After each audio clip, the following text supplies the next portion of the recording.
Emily Harper woke up with a strange heaviness in her chest. Not physical, just something she couldn't name. The morning light filtered softly through the curtains. Her husband, Daniel, was still sleeping peacefully beside her, and their 3-year-old son, Max, was snoring gently in the room down the hall. Everything about the moment should have felt perfect. It was the 38th week of her pregnancy, and by all medical accounts, everything was going smoothly. But somewhere, deep inside, Emily couldn't shake the feeling that something was coming. Something big, something irreversible. Her second pregnancy had been, in many ways, a dream. No complications, no early scares, no need for bed rest. Her doctors had called her a textbook case. Every ultrasound was a little celebration. Her baby girl was growing exactly as expected. Emily and Daniel were ecstatic when they found out they were having a daughter. They named her Hope. Emily loved that name. It felt like more than just a word. It felt like a promise. In the weeks leading up to her due date, Emily had gone into full nesting mode. She and Daniel painted the nursery soft pink and white. They built the crib together, laughing through the instructions and taking breaks to feel Hope kicking. They folded tiny clothes, arranged plush toys on shelves, and placed a rocking chair by the window. Every night before bed, Emily would sit in that chair, hand on her belly, whispering stories to Hope. On the morning of September 17th, Emily felt the first real contractions. They were mild, nothing alarming, but they were consistent. She made breakfast for Max, kissed Daniel on the cheek, and casually mentioned that they might want to swing by the hospital later. Just to be sure. Daniel didn't think twice. He packed the hospital bag, buckled Max into the car seat, and off they went. At the hospital, the nurses greeted her with smiles. They hooked her up to monitors, checked her vitals, and reassured her that everything looked great. The contractions, they said, were early labor. Might be tonight, one of them winked. Emily smiled. She felt calm. Everything was under control.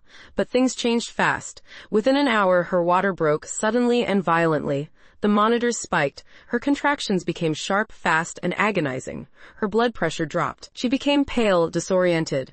Then she passed out. Doctors and nurses rushed in. Alarms blared. Someone called out her name repeatedly, trying to wake her. Emily's body was going into shock. They transferred her immediately to the OR for an emergency C-section. Daniel was left in the hallway. The door slammed shut in his face. One moment, he was holding his wife's hand. The next, he was standing alone, listening to the chaotic sounds behind the operating room doors. Time stopped. Inside the OR, the situation turned critical.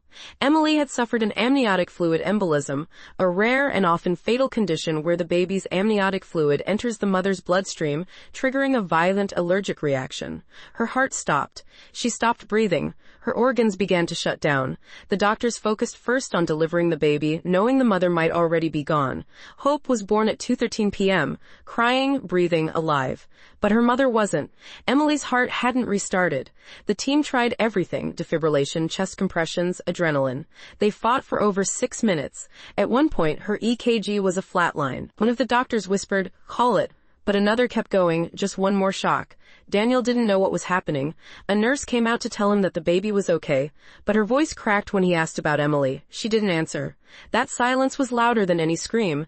Daniel sat in the waiting room, clutching his newborn daughter, staring at the ceiling numb. He was 34 years old and about to become a single father of 2.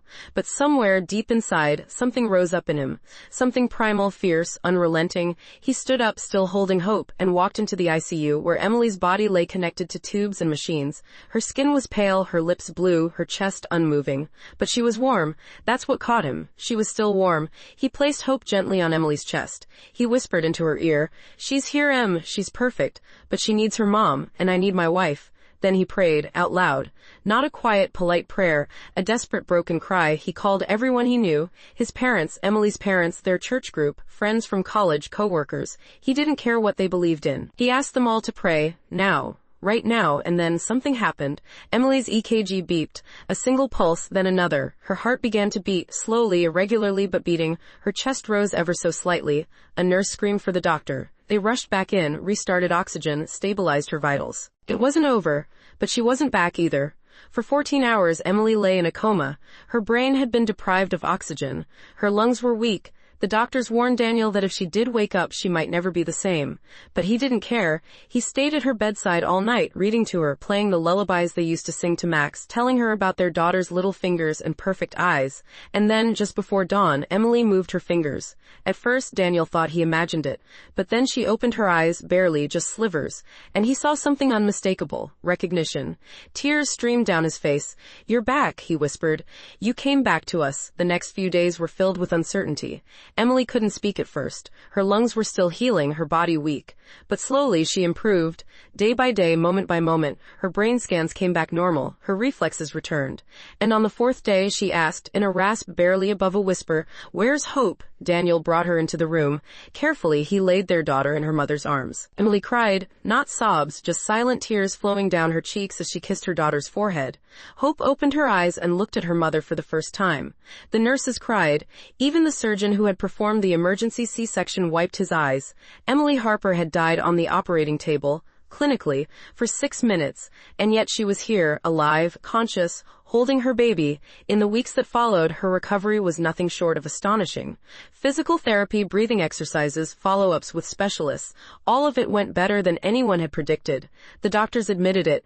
They had no explanation. People didn't survive what she went through. And if they did, they didn't walk out of the hospital fully functional a month later. Emily did. She and Daniel returned home with Max and baby Hope. The nursery that once symbolized expectation now represented survival, love, resurrection.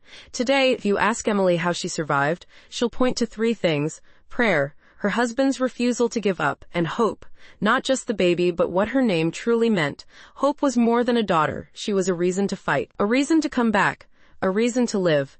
And Emily Harper did, because sometimes, against all logic, all science, and all odds, miracles happen.